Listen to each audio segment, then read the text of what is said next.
Washing machine में कपड़े wash करते करते काफ़ी कचरा जाम हो जाता है, तो मैं उसी का प्रोसीजर आपको बता रहा हूँ।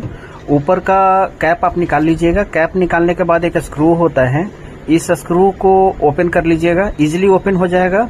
आपको डिफिकल्टीज जो आएगी वो आपको स्क्रू को निकालने में नहीं, आपका ये जो देख रहे हैं इसको निकालने में डिफिकल्टी होता है, तो थोड़ा सा काफ़ी मशक्कत करना होगा क्योंकि जल्दी निकलता नहीं है।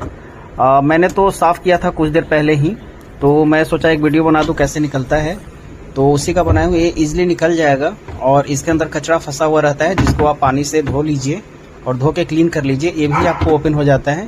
ये टोटल क्लीन करके वापस वैसे ही असेंबल कर दीजिए, आपका हो जाएगा। Thank you.